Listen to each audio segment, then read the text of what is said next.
السلام عليكم ورحمة الله. إن الحمد لله نحمده ونستعينه ونستغفره ونعوذ بالله من شرور أنفسنا ومن سيئات أعمالنا. من يهده الله فلا مضل له ومن يضلله فلا هادي له. وأشهد أن لا إله إلا الله وحده لا شريك له وأشهد أن محمدا صلى الله عليه وسلم عبده ورسوله. يا أيها الذين آمنوا اتقوا الله حق تقاته ولا تموتن إلا وأنتم مسلمون. يا أيها الناس اتقوا ربكم الذي خلقكم من نفس واحدة وخلق منها زوجها وبث منهما رجالا كثيرا ونساء. واتقوا الله الذي تساءلون به والأرحام إن الله كان عليكم رقيبا. يا أيها الذين آمنوا اتقوا الله وقولوا قولا سديدا يصلح لكم أعمالكم ويغفر لكم ذنوبكم ومن يطع الله ورسوله فقد فاز فوزا عظيما. ألا إن أصدق الكلام كلام الله وخير الهدي هدي محمد صلى الله عليه وسلم وشر الأمور محدثاتها وكل محدثة بدعة وكل بدعة ضلالة وكل ضلالة في النار. أما بعد حياكم الله جميعا وبياكم. En cette soirée du samedi 11 Ramadan 1431 de l'Hégire, ce qui correspond avec le 21 août 2010 bi'idhnillahi ta'ala. On va continuer à donner quelques intérêts en ce qui concerne le Ramadan en général et Salat Tarawih, la prière de la nuit en particulier. Le temps que, Inch'Allah Ta'ala, vous préparez vos questions, pour que je réponde, Inch'Allah Ta'ala. Il faut que vous sachiez, d'abord,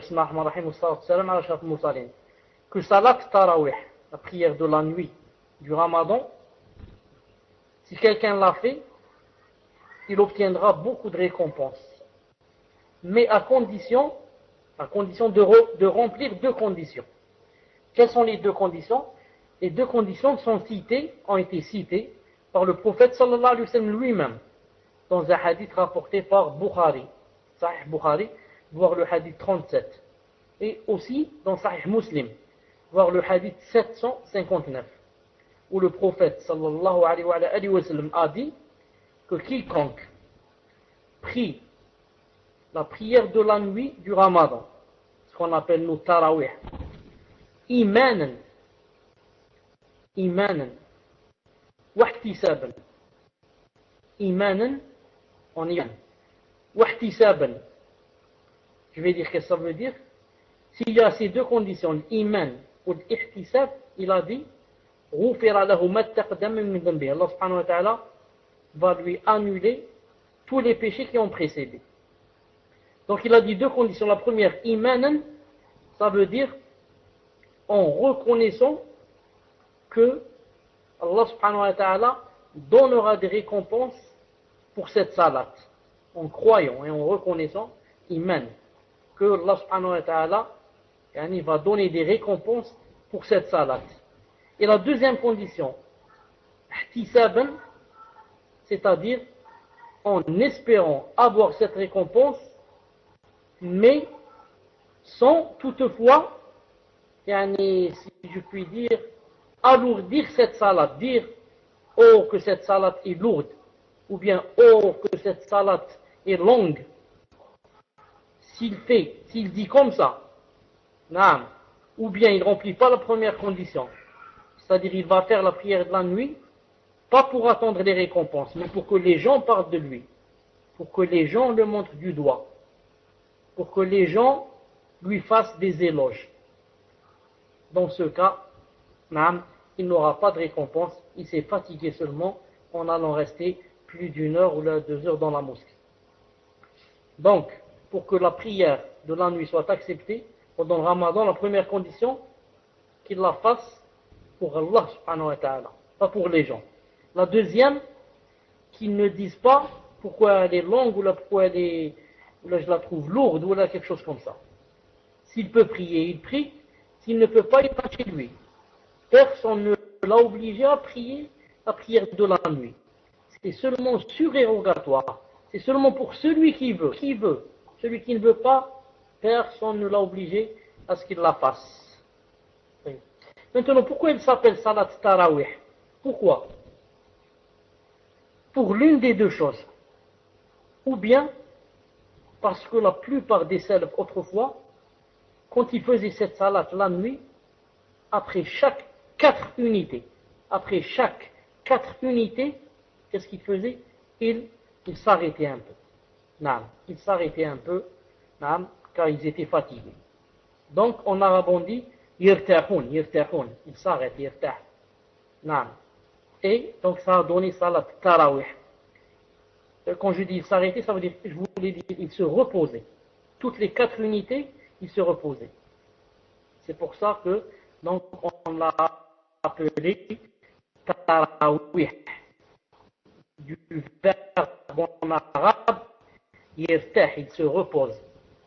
Non. Et même le prophète sallallahu alayhi wa sallam, vous connaissez le hadith de Aïcha qui dit que, au fait sallallahu alayhi wa sallam, quand il se levait en général, elle disait il faisait 4 rak'at. Masha'Allah, combien elles étaient longues. Ensuite, 4 et comme ça.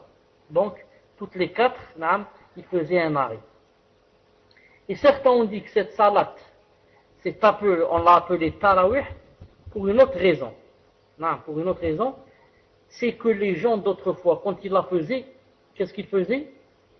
Tellement elle est longue, comme vous l'avez remarqué, c'est 1h30 ou peut-être 2 heures. Non. Or, qu'est-ce qu'ils faisaient? Des fois, ils permutaient les jambes. Quand ils se sentaient fatigués, ils levaient un peu la jambe gauche.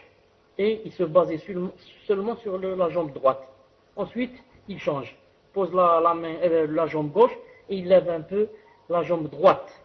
Donc, on dit en arabe, yurawihuna. Yurawihun entre les jambes. Ils permutent entre les jambes. De là, c'est venu tarawih. Tarawih. Naam. Et, comme ça a été rapporté par les salafs, qu'est-ce qu'ils faisaient des fois? Naam, des fois, ils se... attendez, je ne sais pas si on dit ça d'os. Nous, arabe, comment on dit yettaki? Yettaki'u. Tu as compris ce que je cherche? Yettaki. Donc, il se... Quand je cherche le verbe, peut-être on va me le donner. C'est comment yettaki? Yettaki sur un bâton. Pas il s'adosse sur un bâton. Vous avez compris? Il se repose sur un bâton. Il y a mieux que reposer. Non, peut-être, Allahu alam. Mais, les salafs, qu'est-ce qu'ils faisaient autrefois aussi?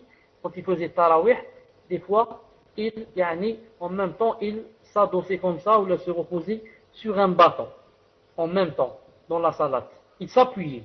Voilà, ils s'appuyaient sur un bâton. C'est pour ça que certains ont dit, s'appuyer sur un bâton, c'est mieux que de s'asseoir. C'est mieux que de s'asseoir. Car vous savez que la prière debout, elle vaut le double de la prière assis. Vous connaissez ça, la prière debout. Vaut le double de la prière assis. Quand c'est surérogatoire, bien sûr. Quand c'est obligatoire, on n'a pas le droit de s'asseoir, sauf si on a des excuses. Maintenant qu'on est appuyé sur un bâton, c'est mieux que d'être carrément assis. C'est mieux que d'être carrément assis. D'ailleurs, le prophète sallallahu alayhi wa sallam lui-même, dans un hadith rapporté par Abu Daoud, et se trouvant dans Sahih Abi Daoud de Cheikh Al-Bani rahimahullah, que lui-même, quand il a pris de l'âge, alayhi salatu salam, il a commencé à trouver quelques ennuis à être debout. De temps en temps, qu'est-ce qu'il faisait? Il s'appuyait aussi sur un bâton dans la salat. Naam. On va prendre autre chose, Inch'Allah Ta'ala, c'est que maintenant, quand on va se reposer pendant les 4 unités, il n'y a pas des évocations ou bien des invocations spéciales à dire. C'est-à-dire, on ne dit rien, on s'assoit et si on veut, on boit de l'eau ou bien on boit ce qu'on a avec soi, c'est tout. Mais il n'y a pas à dire Subhanallah ou Alhamdulillah, ou bien à lire Ayat al-Kursi, ou bien à lire Qul Huwallahu. Il n'y a rien à dire, ni rien à dire. Non.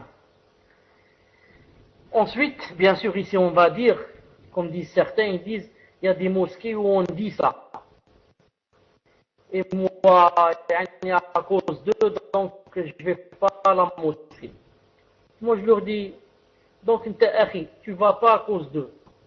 Et tu vas rester chez toi, c'est difficile de faire tarawih.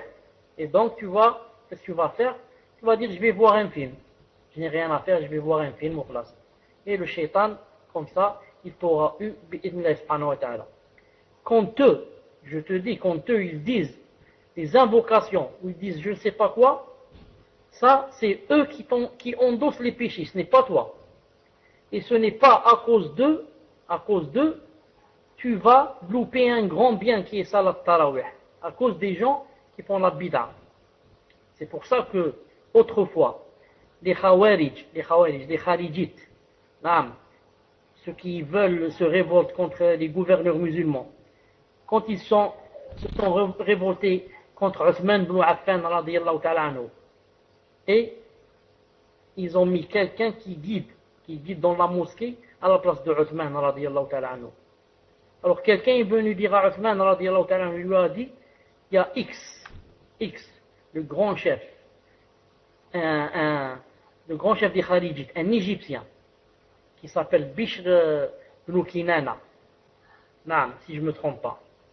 Il lui a dit, comment qu'on fait maintenant, c'est lui qui guide, comment qu'on fait pour la salat? On fait la salat derrière lui, derrière un mubtadi', derrière un khariji, derrière... Il leur a dit, naam. Il leur a dit, la salat, c'est la meilleure des choses qu'on puisse faire. Faites-la derrière eux. Si ils font du bien, faites du bien. S'ils font du mal, évitez le mal, c'est tout. Ici, c'est la même chose. Moi, ce n'est pas parce que quelqu'un fait du mal ou il a fait des innovations qu'il va m'empêcher de faire du bien. C'est un peu si, pour que vous compreniez encore mieux, c'est un peu si, par exemple, une personne chère pour moi vient de décéder. Supposons mon père, ma mère ou un ami intime, et je sais que dans le cortège funèbre, quand on va le porter et marcher, ils vont faire des innovations, comme beaucoup de musulmans en font. Ils vont chantonner certains des poèmes, etc. Et tout ça, c'est bid'a. Est-ce que moi, donc, à cause de cela, de marcher dans le cortège funèbre avec la mort de mon père ou ma mère ou mon ami intime, à cause d'eux, je ne vais pas y aller? Moi, je vais aller, je m'éloigne d'eux, et je ne dis pas ce qu'ils disent. Je me tais. Je ne dis pas ce qu'ils disent. Donc c'est comme ça que doit être un musulman, un bon musulman. Ce n'est pas à cause de quelqu'un qui va faire du mal ou la bid'a que je vais me retirer de ma société et m'enfermer dans ma maison. Non. Qu'est-ce qu'on va ajouter aussi? On va ajouter aussi que quand quelqu'un fait salat tarawih, et la salat en général, tarawih en particulier, et la salat en général, il ne doit pas beaucoup bouger. Car Allah subhanahu wa ta'ala dit dans le Coran, وَقُومُوا لِلَّهِ قَانِتِينَ. Le Baqara 238. Et levez-vous pour Allah subhanahu wa ta'ala, il y a plein d'humilité, d'humiliation. Quand on a l'humiliation dans le cœur, on ne bouge pas beaucoup. Et le prophète sallallahu alayhi wa sallam a dit dans un hadith rapporté par Muslim, numéro 430, il a dit, uskunu fi salat. Ne bougez pas dans la salat. Uskunu. Restez sans bouger, inerte. Restez inerte dans la salat. Non. Donc, c'est un rappel pour ceux qui dans la salat bougent beaucoup. Non, bougent beaucoup. Avec leurs mains, avec le regard, avec tout cela, il faut l'éviter, bi'idhnillah subhanahu wa ta'ala. Quant à l'imam qui guide les gens dans salat tarawih, il faudrait inshallah ta'ala, qu'il lit, qu'il récite, disons, une lecture moyenne. Ce n'est pas, il va exagérer jusqu'à ce que les gens, si je puis dire, aient mal dans les jambes. Mais il doit lire un certain extrait qui conviendrait à tout le monde. Car l'essentiel, ce n'est pas seulement de lire, mais que les gens comprennent ce que je suis en train de lire, pour que les gens aussi méditent ce que Allah subhanahu wa ta'ala fait descendre dans ce Coran. Naam. Donc, ça ne sert à rien de lire beaucoup et de lire vite et de ne rien comprendre. C'est pour ça qu'il est très décevant de trouvé que beaucoup de imams qui guident comme ça dans la salat, surtout Tarawih, veulent lire beaucoup pour terminer le Coran. Pour terminer le Coran, si c'est possible, le 27e jour. Alors ils doivent lire au moins ce qu'on appelle 2 hizb et demi par jour. 2 parties et demi par jour. Dans le Coran, il y a 60. Ils lisent 2 et un peu plus par jour pour pouvoir terminer le Coran le 27e jour. Qui t'a obligé à terminer le Coran le 27e jour? Allah, qui t'a obligé? Donc, ils doivent lire vite. Et alors, qu'est-ce qui se passe? Alors, tu ne comprendras rien à ce qu'ils sont en train de dire. Allah Ta'ala dit dans le Coran, وَرَتِّلِ الْقُرْآنَ تَرْتِيلًا. رَتِّلِ الْقُرْآنَ تَرْتِيلًا. Lis-le doucement, avec ahkam, règles. Ce n'est pas là. Au point où ils vont tellement vite. Pour terminer, au point où celui qui est derrière ne comprend aucun mot à ce qu'ils disent. Il ne comprend ou n'entend que la fin. نعم. يعلمون يسمعون يغفرون يعقلون. Et comme ça. Seulement, subhanallah l'azim, ça ne devient plus un Coran, ça devient un istihza. Ça devient, c'est comme si quelqu'un se moquait, comme s'il moquait de la parole d'Allah. La parole d'Allah, c'est comme ça. C'est comme ça, et on ne comprend rien, on comprend juste le dernier mot. Subhanallah al-Azim, Hasbunallah wa ni'mal wakil, de celui qui dit comme ça dans Salat Tarawih et dans la Salat en général. Et il n'est pas conseillé autre chose, il n'est pas conseillé pour l'imam de lire en guidant les gens dans le Coran, dans un livre, c'est-à-dire dans le Coran. Mais il doit lire de préférence de ce qu'il y a dans sa poitrine et dans son cœur. Non, ce n'est pas la peine de prendre un livre, de l'ouvrir en face de lui et de lire. S'il ne connaît pas le Coran, comment qu'il va faire? Alors, qu'il fasse devancer quelqu'un qui connaît le livre d'Allah subhanahu wa ta'ala. S'il n'y a personne qui connaît tout le livre, personne qui connaît tout le Coran, qu'est-ce qu'on fait? Est-ce qu'Allah ta'ala nous a obligés à lire tout le Coran? Il ne nous a pas obligés.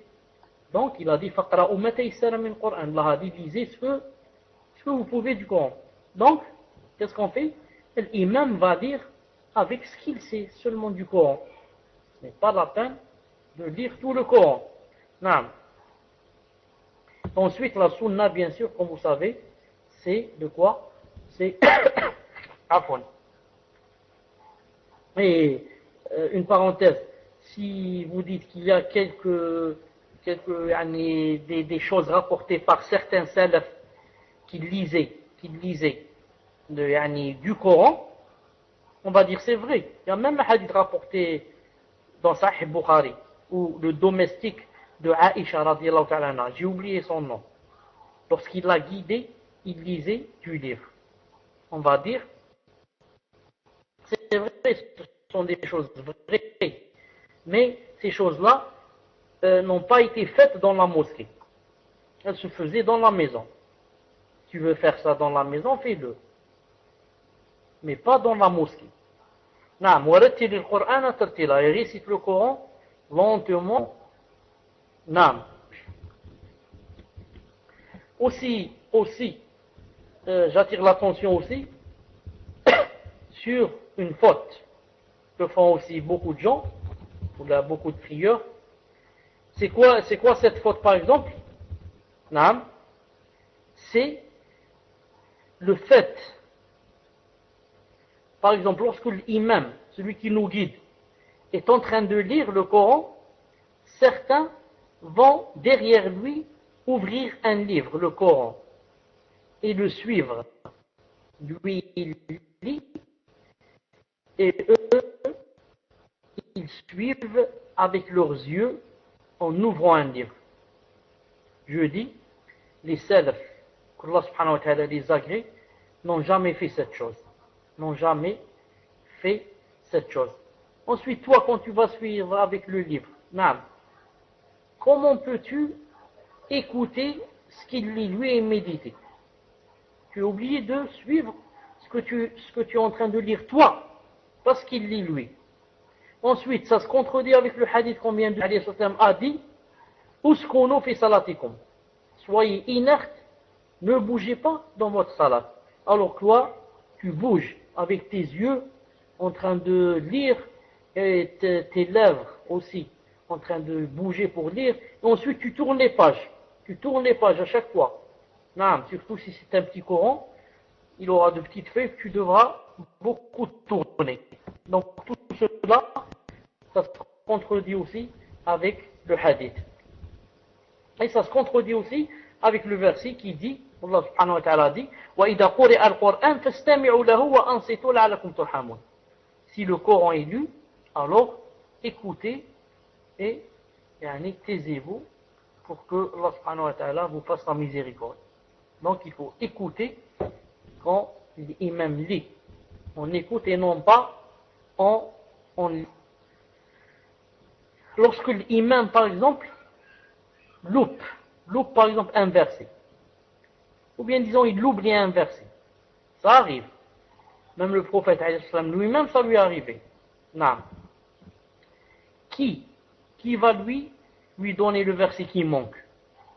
Par exemple, il s'est arrêté, il a oublié, il ne sait pas comment continuer, il s'est arrêté. Celui qui va l'aider, c'est celui qui se trouve le plus près de lui. Et ce n'est pas nous qui sommes tout à fait derrière, on va lui dire le verset. On va lui rappeler le verset. Pourquoi? Parce que, premièrement, ça va faire de l'embarras. On sera obligé de lever la voix. On se trouve tout à fait au fond. On doit lui dire le verset pour qu'il nous entende, lui qui est très loin de nous. Ça va faire un bruit, un embarras pour les gens. C'est pour ça que celui qui doit lui donner ce qui lui manque, c'est celui qui est derrière lui, juste derrière lui, ou bien juste à sa droite, juste à sa gauche, lui. Et ce n'est pas celui qui est loin. Sauf si, bien sûr, ceux qui sont devant lui n'ont pas trouvé le verset, ou bien il n'y a personne devant lui qui apprend le Coran. D'où la sunna du prophète sallallahu alayhi wa sallam, qu'est-ce qu'il disait? Toujours quand il allait prier, qu'est-ce qu'il disait? Il disait toujours que ceux de vous qui ont la science et l'intelligence sont eux qui doivent se mettre derrière moi. C'est celui qui sait prier qui se met derrière l'imam. C'est celui qui connaît le Coran qui se met derrière l'imam. Si jamais l'imam il perd les ablutions, ou bien il ne sait plus qu'est-ce qu'il doit lire, ou bien il fait des fautes, il y a quelqu'un qui a de la science qui est derrière lui. Ce n'est pas un ignorant qui est derrière lui. Car si l'ignorant est derrière lui, ensuite l'autre, l'imam, perd les ablutions, donc qui va prendre sa place? C'est l'ignorant qui va prendre sa place. Et alors, il va faire des dégâts dans la salat. Mais s'il y a quelqu'un qui a de la science qui est derrière lui, c'est lui qui va prendre sa place et continuer la salat avec science et clairvoyance. Il est permis à l'enfant qui a dépassé, disons, les 5 années, c'est-à-dire le conscient, s'il connaît le Coran, que ce soit lui qui guide les gens, que ce soit lui, il a guidé les sahaba, pas en salat surérogatoire, il les a guidés dans la salat obligatoire, plusieurs jours, avec la science du prophète sallallahu alayhi wa sallam, c'est-à-dire pas, il était informé. Ce hadith a été rapporté par Bukhari dans le numéro 4302. Cet enfant, quel âge il avait? Il avait 6 ou 7 ans, comme ça dit le hadith. Il avait 6 ou 7 ans. Allah al-Azim.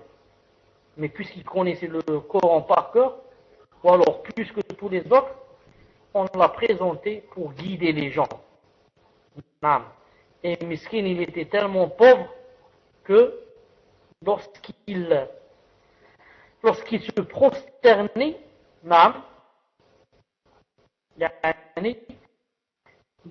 des fois, on voyait même sa aura. On voyait un peu son derrière, tellement l'habit qu'il portait ne convenait pas, était troué, etc. Au point où une fois, les femmes qui se trouvaient derrière les hommes, dans la prière, on dit, dites à votre imam de couvrir sa aura. Dites à votre imam de couvrir ce qu'on ne doit pas voir de lui. Et alors là, les gens ont décidé de faire une quête et lui ont acheté un habit, masha'Allah. Et cet enfant, qui est un sahabi radiyallahu ta'ala anhu, a dit, jamais de ma vie, je n'ai été content comme lorsqu'on m'a donné ce cadeau, qui était un bel habit, je crois du Yémen, si je n'ai pas oublié. Il ne sait que jouer et faire des cabrioles. Là, il ne peut pas guider. Imaginez qu'il guide, il dit Allahu Akbar, il lit un peu, ensuite il s'arrête, il rit, il fait une cabriole. Là, c'est comment qu'on va faire avec lui. Et il commence à dire donnez-moi des bonbons, donnez-moi je ne sais pas quoi, les jouets, le ballon. Donc, il vaut mieux ne pas le laisser guider. Mais s'il a par exemple 5 ans, 6 ans, 7 ans, il est masha'Allah, il est assez conscient. Il sait qu'est-ce que ça veut dire la salat, qu'est-ce que ça veut dire guider les gens. Qu'est-ce que ça veut dire guider les gens. Malgré cela, on a un enfant qui a 7 ans ou 8 ans qui est masha'Allah, qui connaît le Coran, masha'Allah. Malgré cela, il est préférable quoi? Que ça soit quelqu'un de plus âgé qui nous guide. Pourquoi? Parce que ce n'est pas une prière de 4 ou 5 personnes. On est maintenant dans Salat Tarawih, il y a des centaines de gens, voire peut-être des milliers dans certains mosquées. C'est comme Salat al-Eid, Salat al-Jumu'ah, beaucoup de monde. Vous avez remarqué pendant Salat Tarawih, ceux qui ne faisaient pas la prière commencent à faire la prière. Ceux qui ne la faisaient qu'à la maison commencent à ne plus la rater dans la mosquée. Et comme ça. Donc dans ce cas, il serait préférable que ce soit quelqu'un qui nous guide. Et ensuite aussi, pourquoi? Pour fermer la bouche aussi des personnes âgées. Car vous savez que la personne âgée, les vieux de 70 et plus, etc., pour eux, et surtout ceux qui n'ont pas de science, c'est difficile pour eux d'accepter et de digérer qu'un enfant nous guide dans la salade. Vraiment difficile. Il dit c'est pas possible. C'est quoi ça? Un enfant qui peut-être fait pipi sur lui. Celui-là, il vient nous guider, nous, dans la salade. C'est pas possible, ils disent. Et ils n'acceptent pas. Donc moi, pour que je fasse pas fitna, pour les faire taire, de préférence, les savants disent, on va passer quelqu'un qui est âgé. Que tout le monde alors acceptera bi'idhnillahi ta'ala. Mais si on est dans une mosquée, par exemple, de jeunes, une mosquée où il y a les gens de la sunna, les gens de la science, les gens qui comprennent, où il n'y a pas les vieux qui font des problèmes, ou alors où il y a des vieux qui ont de la science. Dans ce cas, c'est bien aussi, comme j'ai dit tout à l'heure, de faire passer un jeune. Pourquoi? Pour l'encourager. Et encourager les autres jeunes, les autres enfants, qui vont voir ça, ils vont dire, subhanallah, il est arrivé à guider, subhanallah, toute la mosquée. Chacun alors souhaiterait dans son cœur que lui aussi, il arrive à ce niveau. Et chaque homme souhaiterait aussi qu'il ait un enfant qui arrive à ce niveau. Chacun dirait, pourquoi ce n'est pas mon fils qui guide les gens aujourd'hui, comme cet enfant-là les guide. C'est pour ça, rappelez-vous, qu'il se trouve dans Bukhari. Les Sahaba étaient assis dans la mosquée, il tenait dans sa main, je ne sais pas comment on appelle, mais quelque chose qui a un rapport, c'est-à-dire une branche, qui a un rapport qui vient d'un dattier. Et il mangeait et parlait avec les Sahaba. Il ne mangeait pas des dattes, ce ne sont pas des dattes, mais c'est quelque chose qui se trouve dans le dattier. C'est comme, c'est difficile à vous expliquer, ce ne sont pas les dattes. C'est quelque chose qu'on peut manger aussi, quelque chose de sucré, etc. Mais ce n'est pas des dattes, mais qui se trouve dans le dattier. C'est, je crois, de ça qui va donner les dates plus tard. Il mangeait comme ça, il a dit aux Sahaba, radiyallahu ta'ala anhum, il leur a dit, il y a un arbre qui ressemble aux musulmans. Cet arbre, il ne perd jamais ses feuilles. Ou bien le contraire, ou bien le musulman ressemble à un arbre qui ne perd jamais ses feuilles. Quel est cet arbre? Les Sahaba ont commencé chacun à donner la réponse qu'ils pouvaient ou qu'ils savaient. Certains ont dit le pain, l'autre ont dit par exemple l'olivier, personne ne l'a su. Ensuite, il leur a dit, c'est le dattier. Il leur a dit, alayhi salam, c'est le dattier. Ensuite, quand ils ont quitté l'assise, le fils de Abdullah ibn Omar, qui s'appelle Abdullah, a dit à son père qui s'appelle Omar ibn al-Khattab, qui ne le connaît pas, radiyallahu ta'ala anhuma. Il lui a dit, Abi, je connaissais la réponse. Mais, quand j'ai vu Abu Bakr et Omar, et je t'ai vu toi, Omar, j'ai pas pu répondre devant vous. J'ai eu honte.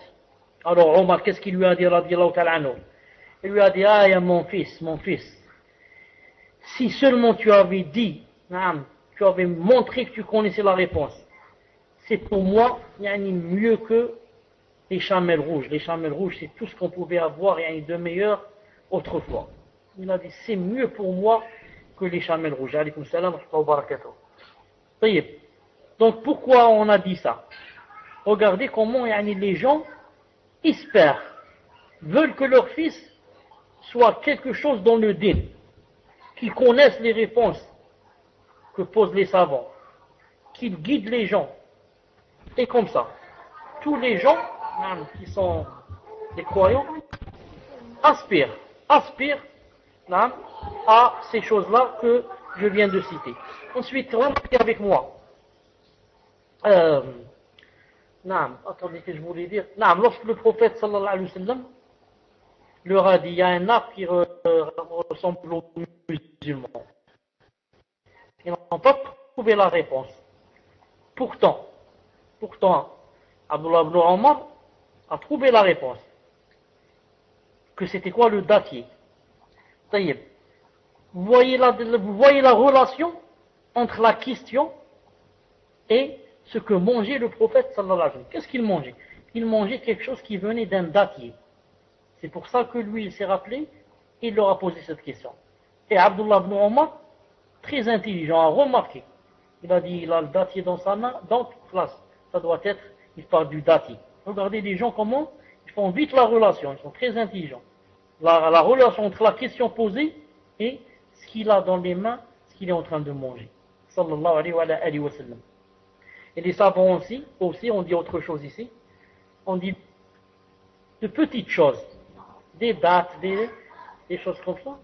Ils ont dit ce sont pas des choses, comme on dit par exemple, qui ne se font pas. Des fois, par exemple, on voit quelqu'un faire des choses, on lui dit il ne faut pas faire ça devant les gens. Mais manger des dates, quelque chose comme ça devant les gens, ça se fait, même si c'est debout. car vous voyez le hadith, le prophète est rentré hein, chez les Sahaba, il avait quelque chose dans la main en train de la manger, mais comme j'ai dit, ce n'est pas yani, un sandwich, ce n'est pas un sandwich ou un casse-croûte, c'est juste yani, des choses comme ça qu'il yani, mettait dans la bouche, si je puis dire qu'il suçait. Non. On s'est arrêté à quoi? Que de préférence que ça soit une personne âgée qui guide comme ça quand il y a beaucoup de monde, bi'idnillahi subhanahu wa ta'ala. Et je vais terminer avec une dernière chose, Inch'Allah ta'ala, et c'est celle-là avec laquelle je termine, Inch'Allah ta'ala. Qu'on doit aussi yani, avancer pour qu'il nous guide, qui? La personne qui lit aussi avec yani, des règles. Ce n'est pas celui qui ne connaît pas les règles ou alors qui exagère. Il y a certains qui, lorsqu'ils lisent, ils exagèrent hein, parce qu'ils savent qu'ils ont une belle voix.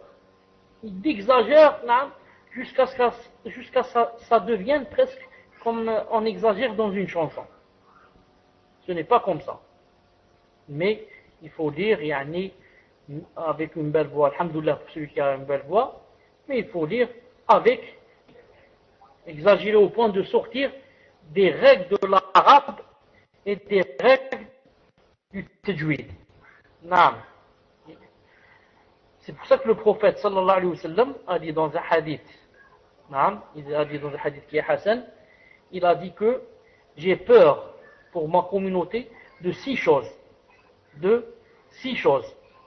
La dernière chose qu'il avait employée, il a dit, est des jeunes qui vont prendre le Coran mazamir.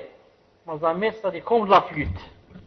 Il a dit des gens qui vont prendre le Coran comme de la flûte. Comme de la flûte, il a dit, ils vont passer des gens pour les guider qui n'ont pas de science religieuse ni qui sont les meilleurs juste pour le chanter avec le Coran. C'est un hadith bon rapporté par Ahmed dans le numéro 16040 et aussi Tabarani fi Kabir, et c'est un hadith Hassan avec quand on regroupe ses chaînes de transmission. Donc le prophète lui-même a averti que il avait peur de 6 choses, entre autres que les gens juste pour qu'ils nous chantent avec leur belle voix qu'ils ont, même s'ils ne connaissent rien des règles du Coran. On va s'arrêter Inch'Allah ta'ala ici pour que vous posiez quelques questions et Inch'Allah ta'ala on va se quitter car Inch'Allah ta'ala je dois aussi faire un petit voyage et revenir Inch'Allah ta'ala, aller vers Alger et revenir. Tfadlal, on va lire quelques questions Inch'Allah ta'ala. Tfadlal. Donc, la première question, Cheikh, quels sont les remèdes dans le Coran et la Sunna pour lutter d'une part contre les waswas et d'autre part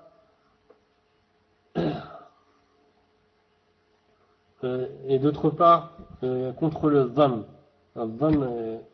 Donc c'est en référence ce qui est mentionné dans Surat Al-Hujurat. Inna dhanna inna ba'da dhanni ithma. Donc porter sur les gens. Le doute qui est porté sur les gens. Pourriez-vous nous rappeler par la même occasion les effets néfastes que ce type de pensée pourrait engendrer? Barakallahu fikum. Deuxième question, Cheikh. Salam alaikum, Cheikh, hayyakum. Désolé de te donner des rouges parce que tu n'as pas lu que j'avais demandé le micro, Inch'Allah ta'ala. Donc, afwan. Je voulais juste te rappeler, mon frère, que si c'est possible, comme c'est la règle, tu me choisis les questions qui ont rapport avec le Ramadan et la prière du Tarawih. Quand il n'y a aucune question de cela, on passe, si tu étais présent la fois passée, à la question de la sœur, à laquelle on avait promis de répondre, Inch'Allah ta'ala. Ensuite, on va passer aux autres questions qui n'ont rapport ni avec le siyam, ni tarawih, ni la question de la sœur.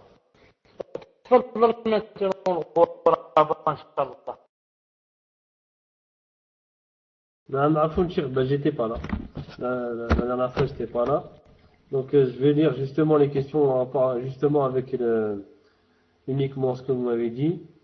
Donc, ce qui fait qu'il y a quelques questions qui vont partir. Voilà. Donc, la question, Cheikh, salam alaikum.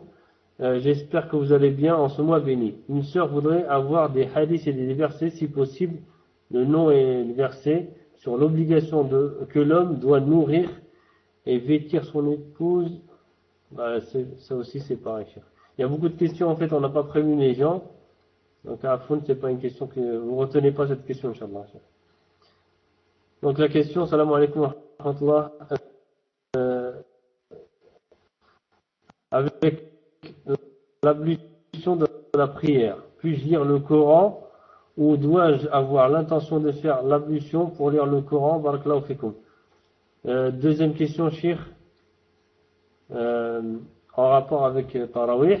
Salam alaikum wa rahmatullah. Je voudrais savoir s'il est possible de faire les rak'at de Tarawih en fin de nuit, afin de grouper avec le qiyam, car si je fais Tarawih, je n'arrive pas à faire en même temps le qiyam, suite à mes obligations familiales avec les enfants après la salat de l'Isha, qui me font commencer le Tarawih tard qu'à partir de minuit ou plus. Faire dans ce cas-là, barakallahu fikum, je précise que c'est une sœur.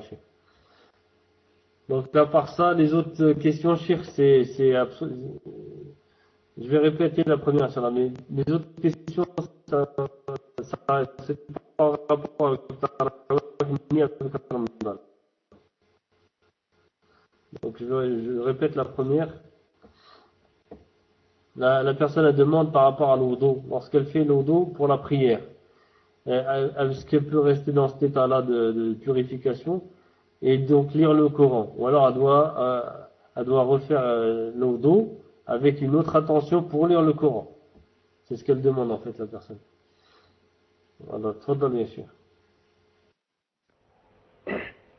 Barakallahu fik. Je remarque qu'il y a quelques coupures chez toi. Je ne sais pas chez moi s'il y a ça, mais chez toi il y a quelques coupures. Mais yhamch. Naam, le tu dois aussi leur expliquer comment faire pour poser des questions, Inch'Allah ta'ala. Commence donc par leur explication, ensuite je réponds.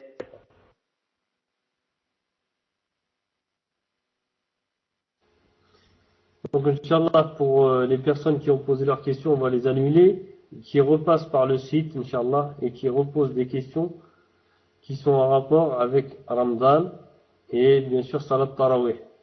Inch'Allah, je vais les récupérer rapidement et ne perdez pas de temps, rédigez rapidement vos questions et je vais les récupérer. Inch'Allah, je vais les lire pour le Cheikh avant qu'il parte. Barakallahu fikum. Faudra le Cheikh pour les questions qui sont déjà sur je vous ai déjà lu et j'en prépare d'autres, Inch'Allah. Faudra bien sûr. Naam, barakallahu fik al-ghuraba. Je crois que tu n'as pas compris ce que j'ai dit. Naam, j'ai dit qu'il y a des gens qui sont nouveaux et qui ne comprennent pas quelle est la méthode pour poser des questions. Et si c'est possible de leur expliquer comment ils font pour qu'ils puissent poser des questions. Jazakallahu khair. On fait combat le clash. Je reprends, Inch'Allah, du début. Donc la personne qui n'a pas l'habitude d'utiliser le site, c'est simple, elle va sur le site, elle va donc créer un compte, elle va s'enregistrer avec un pseudo, un mot de passe qu'elle va créer. Lorsqu'elle va créer le mot de passe, elle va donc, il y a un email qui va me venir à moi, je vais le valider, Inch'Allah, elle va pouvoir se connecter sur le site, Inch'Allah. Une fois qu'elle va être connectée, sur la page d'accueil, il y a tout un paragraphe, comment poser sa question. Donc il suffit d'aller sur le poser sa question, Inch'Allah, elle va se retrouver devant un formulaire. Le formulaire, elle n'est pas oubliée, la personne de laisser son email. Elle met juste son pseudo et l'email, elle l'enlève si elle veut. Ensuite, elle pose sa question clairement, elle valide, il y a un petit code, elle met le code pour valider, et Inch'Allah, je reçois la question. Et ça, Inch'Allah, ça coupe de temps en temps, je pense que ça vient du site, du salon, cher. Donc, Inch'Allah, je pense que c'est clair, il suffit de s'enregistrer sur le site, ensuite poser sa question, et alhamdulillah, et Inch'Allah, je reçois la question. Voilà, Cheikh Tfaddal, je vais prendre les questions du site, Inch'Allah. Barakallahu fikum.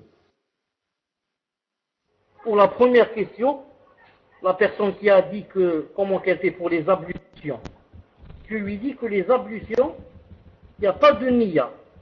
Naam. Mohim, tu dis Bismillah, et quand tu mets dans ton cœur que c'est des ablutions, il n'y a pas spécialement des ablutions pour la salat, ou bien pour le Coran, ou bien pour salat al-Duha, ou bien pour Qiyam al-Lil. Il n'y a pas cela. Naam. Quand tu fais les ablutions, et les ablutions sont correctes, tu as dit Bismillah auparavant, et tu les as terminées, tu as fait la dua quand tu as terminé, avec ces ablutions, tu peux prier, lire le Coran, faire tarawih, jusqu'à ce que quoi? Jusqu'à ce que les ablutions s'annulent. En allant aux toilettes, ou bien quand on a des gaz, ou bien, non. Sinon, si on n'annule pas ces ablutions, non, ce n'est pas la peine de les refaire pour faire une autre adoration. Non. Et pour la personne qui a dit que comment qu'elle va faire pour grouper entre tarawih et qiyam. Non. Si la personne fait tarawih et qu'elle veut aussi faire qiyam al-lil, de préférence qu'elle ne fasse pas salat al-witr. Ou alors, si elle fait salat al-witr avec l'imam, quand l'imam dit salam alaikum, elle se lève et elle ajoute une autre raka'a pour ne pas faire quoi? Deux witr. Elle va faire le witr avec cet imam et elle va faire ensuite le witr aussi fi qiyam al-lil, la nuit. Et ensuite, elle aura fait quoi? Elle aura fait le witr avec ce premier imam et elle va faire un witr avec le deuxième imam. Donc qu'est-ce qu'elle fait? Elle fait un seul witr, comme c'est dans le hadith du prophète sallallahu alayhi wa sallam.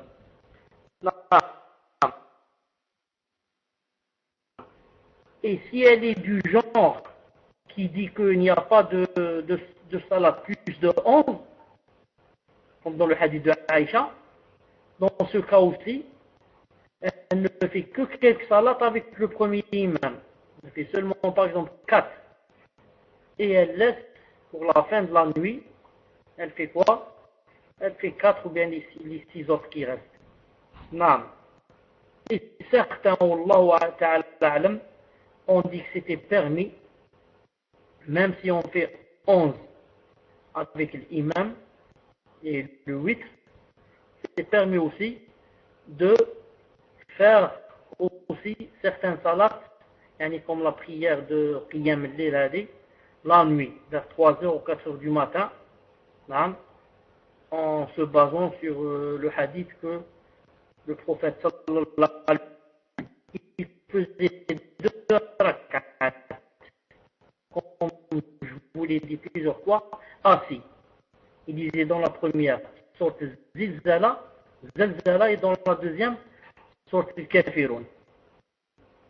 Wallahu ta'ala a'lam. Voilà, Inch'Allah, tfaddal pour les questions. Cher, ça coupe un petit peu, mais on vous entend. Donc, je pense que ça vient de la room. Par contre, je vais lire, Inch'Allah, les questions, si ça coupe pas trop. J'ai 5 questions, Inch'Allah.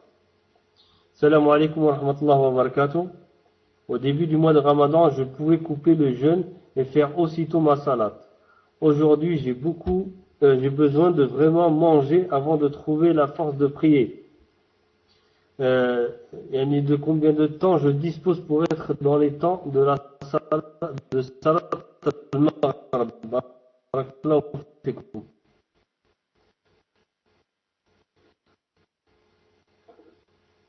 Donc, Inch'Allah, Inch'Allah, il y a du son, hein, les frères. Mettez-moi un, Inch'Allah, quand il y a du son. Deuxième question, Cheikh. La personne demande, Salam alaikum wa rahmatullahi wa barakatuh. Au début du mois de Ramadan, je pouvais couper, ça je l'ai lu, ça a été répété. Donc, est-il permis de faire la prière à la fin de la nuit à la maison en ayant fait les tarawih à la mosquée? Yani, vous venez de répondre à la question. Deuxième question, Cheikh Hafon. Une femme peut-elle prier en groupe chez elle, yani, en faisant tarawih avec des sœurs, et a-t-elle la même récompense qu'à la mosquée? Autre question, Cheikh. Salam alaikum wa rahmatullahi wa barakatuh. Des frères préfèrent aller dans une mosquée qui se trouve un peu plus loin de celle qui est près de chez eux, car l'imam de la mosquée lit très vite. Les frères peuvent-ils aller donc ailleurs que dans la mosquée la plus proche de chez eux, et donc pour faire tarawih comme il se doit, avec une lecture compréhensible? Barakallahu fikum. Voilà les questions qui sont disponibles, Cheikh, si vous voulez donc répondre d'abord à cela. Barakallahu fikum. Est-ce que vous êtes là, Cheikh? Vous m'entendez? Inch'Allah. Est-ce que vous avez entendu toutes les questions que je vous ai lues? Alhamdulillah. Je vous laisse le micro, Inch'Allah. Naam, j'ai entendu les trois questions, bi'idhnillahi ta'ala. Pour la première question, la personne qui a dit qu'elle doit manger avant de prier, et qu'elle demande combien de temps a-t-elle pour manger. Je lui ai dit, alors au moins un quart d'heure. Non, elle a au moins un quart d'heure pour manger, voire jusqu'à 20 minutes bi'idhnillahi ta'ala pour manger. Donc un quart d'heure, Inch'Allah ta'ala, c'est suffisant pour quelqu'un qui va manger pour pouvoir prier bi'idhnillahi ta'ala. Donc 15 minutes, c'est, Inch'Allah ta'ala, sans problème. Naam. Pour les femmes qui disent, si on prie à la maison, est-ce qu'on a la même? Je dis, il est permis de prier à la maison en groupe pour les sœurs. Naam. Et vous savez tous que, d'après le hadith du prophète sallallahu alayhi wa sallam, que la prière de la femme dans la maison est mieux que la prière, est mieux que sa prière dans la mosquée. Si on se base sur ce hadith, on va dire que sa prière à la maison, en groupe, aura aussi, Inch'Allah ta'ala, beaucoup de récompenses. Naam. Et enfin, pour ceux qui disent, est-ce que c'est permis d'aller dans une mosquée ailleurs que la mosquée du quartier? Il y a un hadith authentique du prophète sallallahu alayhi wa sallam qui interdit de sauter les mosquées. Sauter comme ça. Et de laisser sa mosquée et d'aller vers une autre mosquée. Je vous le citerai, Inch'Allah ta'ala, dans le prochain cours, car ça viendra dans les intérêts aussi qu'il y aura dans la continuation du cours sur les tarawih.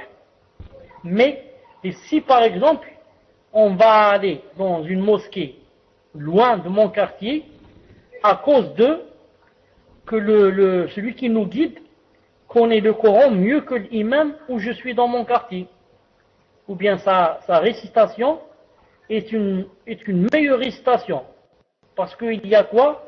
Il y a les règles de la récitation. Ou bien je vais là-bas parce que, par exemple, il y a un savant qui est là-bas dans cette mosquée qui donne des cours, etc. Dans ma mosquée, il n'y a rien, j'apprends rien. Il y a seulement la bida, par exemple. Dans ce cas, c'est permis. Naam. Tfaddal. Donc, Cheikh, il y a pas d'autres questions par rapport à Ramadan et Tarawih. J'attends les autres questions, mais pour l'instant, il n'y a rien. Je voulais juste un éclaircissement par rapport à ce que vous venez de dire. Dans ma ville et dans mon quartier, moi, lorsqu'ils font Salat Tarawih, ils font des choses qui sont un peu, on va considérer ça comme de la bid'a, qui sont pas dans la sunna. Ils font des discours avant le Tarawih. Ils font des discours, ils disent que c'est dans la religion, mais ils parlent beaucoup en fait. C'est des tablighs. Ensuite, moi, je préfère pas aller dans cette mosquée-là et faire Tarawih parce que déjà, ils font ça. Et je préfère aller dans une autre mosquée. Ils respectent la sunna. Et on comprend très très bien ce qu'il dit. L'imam, il prend son temps et c'est avec les règles. Donc, je fréquente pas la mosquée qui est à côté de chez moi. C'est pour ça que je voulais, Inch'Allah, vous répondre à cette question. Et Inch'Allah, s'il y a plus de questions sur le Tarawih, il n'y a que des questions sur qui est en rapport plutôt avec d'autres choses comme le mariage. Salam alaikum. Faut-il lever les mains et dire Amin à haute voix pendant le qunut du witr? Je vous laisse le micro, trop dans le yachir. Oussama, j'ai pas bien entendu la question. Cette dernière, je l'ai pas bien entendue. La question, Cheikh, c'est la personne elle demande faut-il lever les mains lorsqu'on fait dua dans le qunut du witr? C'est par rapport donc à la dernière raka'a, Inch'Allah, et quand l'imam il fait dua. Faut dans le yachir. Naam, il est de la sunna. Quand l'imam fait dua qunut, avant le ruku', ou de temps en temps après le ruku'. Il est de la sunna que l'imam lève les mains et que les prieurs lèvent aussi les mains. Et joignent les mains et les lèvent au niveau du visage. Jusqu'à ce que l'imam termine la dua du qunut. Naam. Tarawih, Tarawih. Fawaid, tu avais une question sur Tarawih. Tfadal. Prends le micro.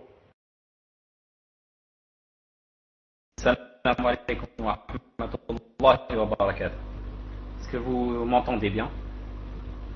Donc c'est juste une sœur qui n'est pas inscrite sur le site et elle voudrait poser la question. Elle dit Assalamu alaikum wa rahmatullahi ya Cheikh.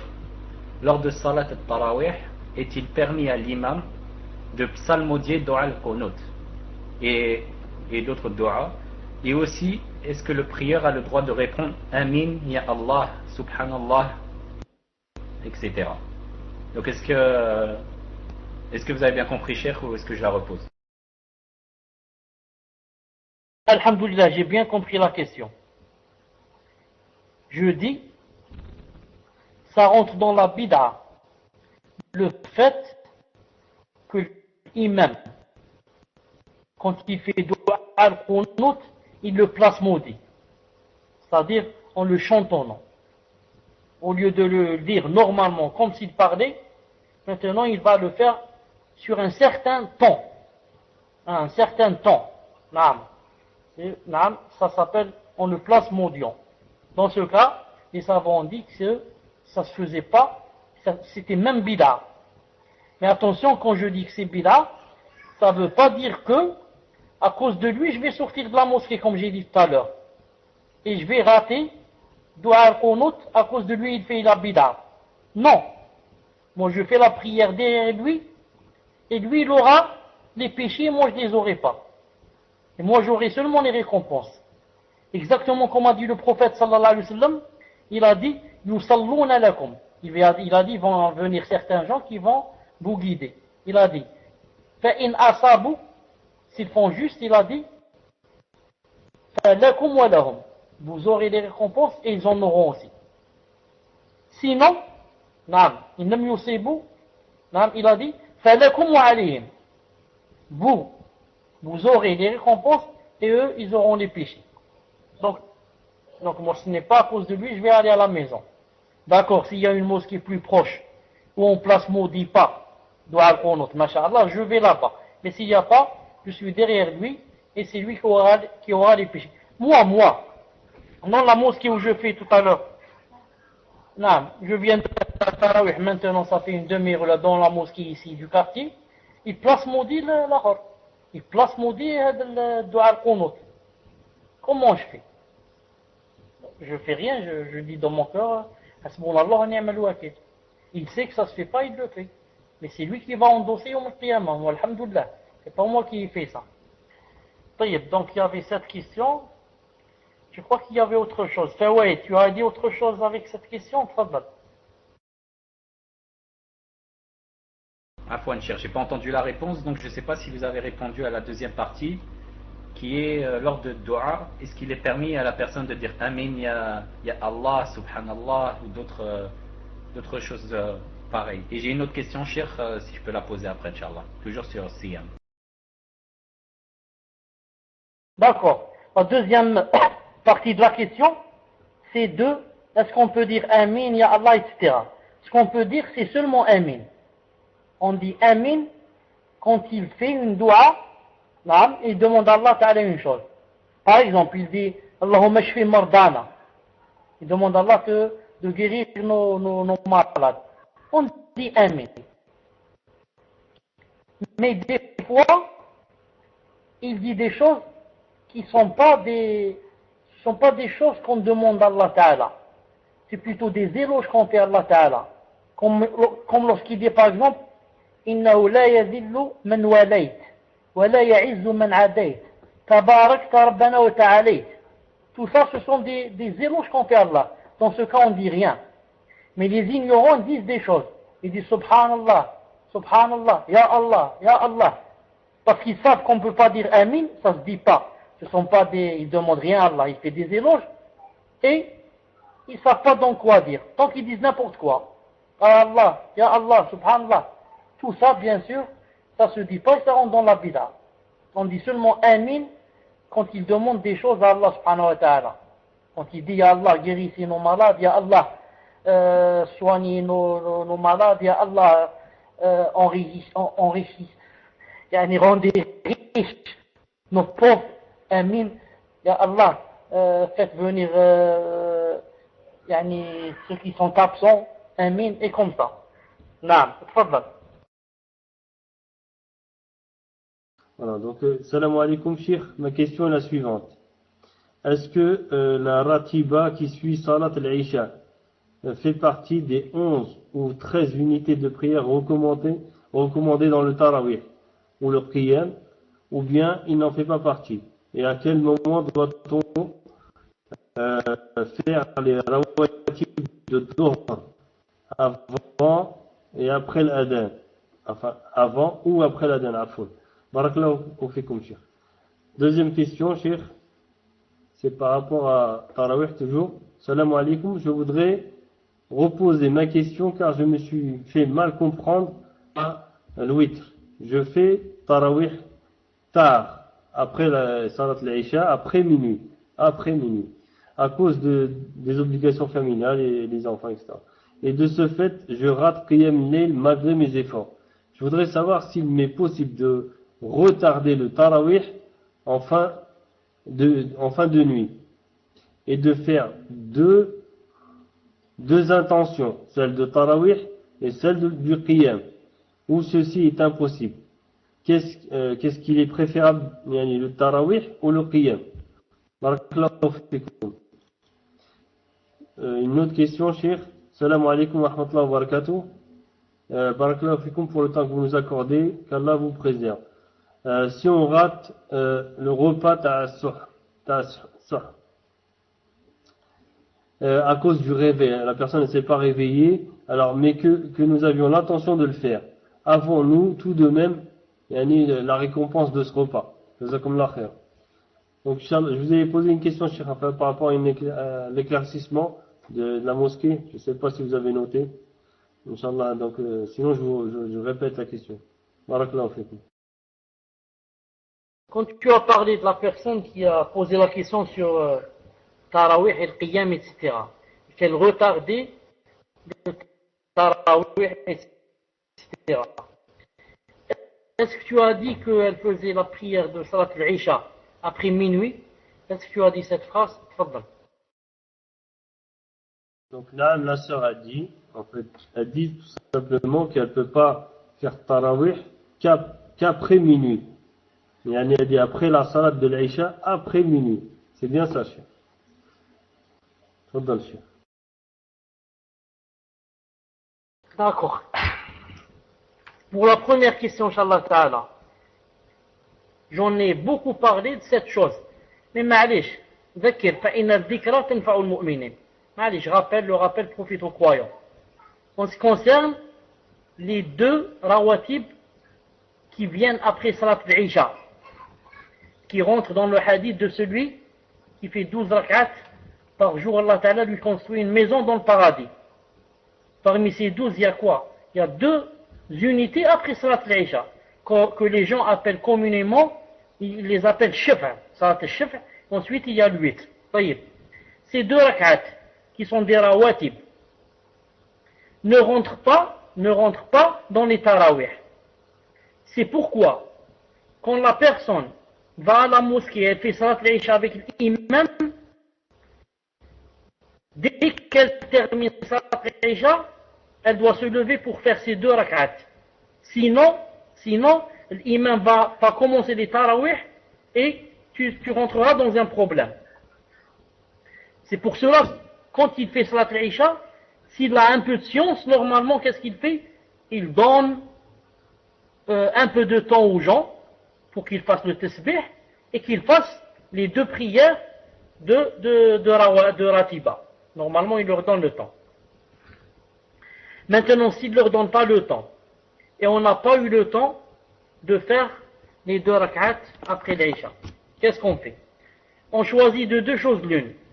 Ou bien, on va faire avec lui les tarawih, et quand il termine, il fait la dernière rak'at qui est 8, on termine avec lui, et on va de côté, et on va rattraper les deux rak'at de Ratiba qu'on a raté. Et ce n'est pas la peine à une personne qu'elle dise pourquoi cette personne a prié après le 8 alors qu'après le 8 il n'y a pas de salat. Car on va lui répondre que après le 8 il n'y a pas de salat. Mais si tu veux faire deux rak'at après le 8, il y a. Car le prophète sallallahu alayhi wa sallam, quand il terminait le 8, il faisait aussi deux autres rak'at. Il lisait dans la première sorte Zilzala et dans la deuxième sorte Kafirun. Donc voilà une preuve qu'on peut faire deux rak'at après salat solution. Qu'est-ce qu'on fait? Les deux premières rak'at du tarawih, je les fais avec l'intention que je suis en train de rattraper la ratiba. Comme ça on dit certains savants. Je vous ai cité deux avis de deux grands savants. Ceux qui ont dit il rattrapera la ratiba tout seul après 8, et ceux qui ont dit il peut faire avec lui, avec la niya, que c'est ratiba. J'espère, Inch'Allah Ta'ala, que c'était compris et qu'il n'y avait pas eu beaucoup de coupures. Confirmez-moi, Inch'Allah Ta'ala, que vous avez compris. Un, deux ou bien un? Un, alhamdulillah. Alhamdulillah. Muslim, tu es là? Hayakallah. La personne qui dit je fais tarawih après minuit, est-ce que je fais au début, je fais à la fin? Je lui dis, arrête. Tout ce que tu fais nuit, c'est qiyam layl et c'est tarawih. Appelle-le ce que tu veux. Non. Plus tu le laisses aller un peu vers la fin, plus c'est mieux. Moi, personnellement, je te conseille pas de faire deux salats. Tu fais quelque chose après minuit, ensuite tu vas autre chose. Ça sera difficile pour toi. Si tu veux, laisse vers 3 heures du matin ou la 4 heures ou là, et lève-toi et fais 6 ou la 8 ou la 10 ou la 11. C'est en même temps tarawih, c'est qiyam layl, c'est la prière de la nuit. C'est la prière de la nuit pendant le ramadan, masha'Allah. Et tu t'endors. Ensuite, quand tu te réveilles, tu fais encore 4 ou la 5 ou la, c'est aussi possible. Alhamdulillah. Cher, vous avez perdu le micro. Je ne sais pas si vous voulez continuer à parler. En tout cas, vous avez perdu le micro. Donc, Inch'Allah, si vous voulez continuer, tfaddal, bien sûr.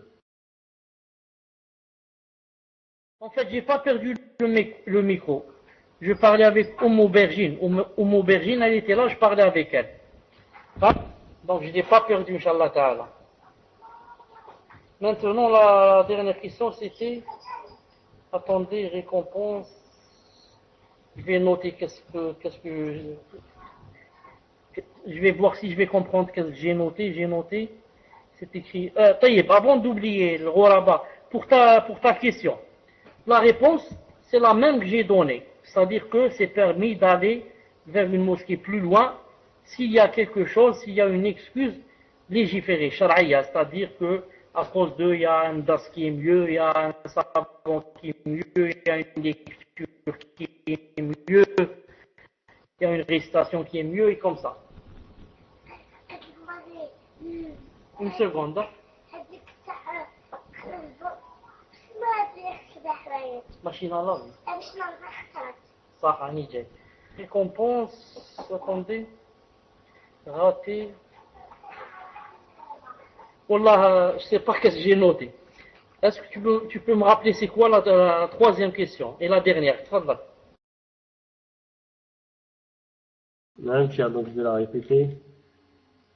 C'était par rapport au suhour, c'est-à-dire le repas du matin, avant le salat al-fajr. La personne elle demande, donc si on rate le repas du suhour à cause du réveil, la personne ne se réveille pas, attend toujours la récompense de ce repas-là.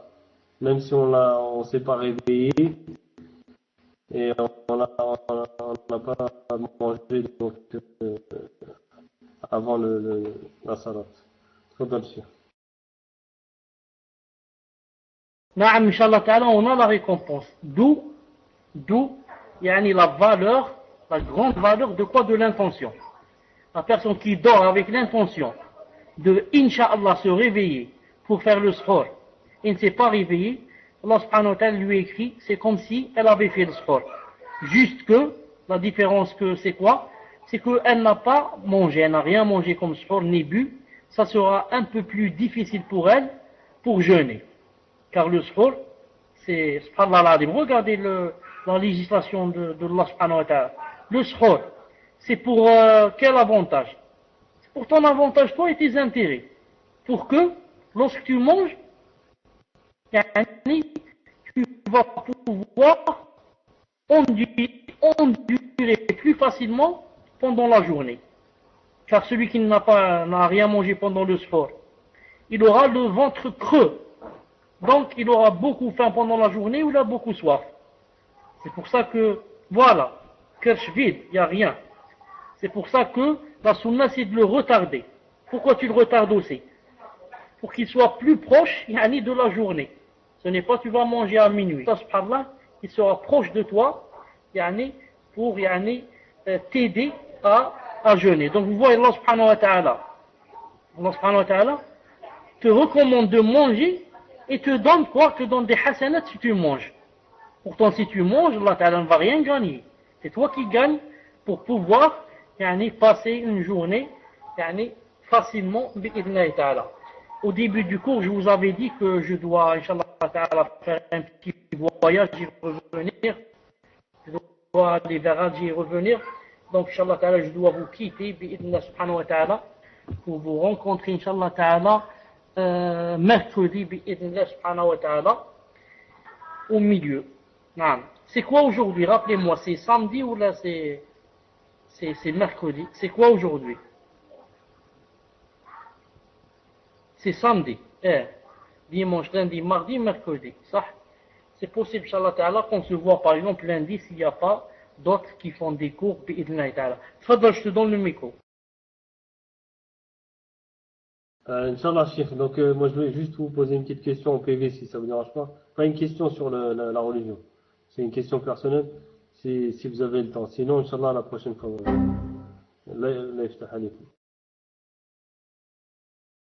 Salam alaikum, Cheikh. Moi aussi, j'avais juste un message du frère Abu Ibrahim et du frère Abu Abdurrahman 10 qui vous passe un grand salam, et donc je devais passer le message. Barakallahu fikum, Cheikh. Et désolé pour les gens qui avaient des questions, et vous devez comprendre que Cheikh a des choses à faire. Barakallahu fikum. Désolé, Cheikh. Donc je disais que le frère Abu Abdurrahman 10 vous passe un grand salam, et voilà, je devais faire passer ce message. Barakallahu fikum, Cheikh. عليك وعليه السلام. عليك وعليه السلام. سبحانك اللهم وبحمدك أشهد أن لا إله إلا أنت أستغفرك وأتوب إليك. السلام عليكم ورحمة الله وبركاته.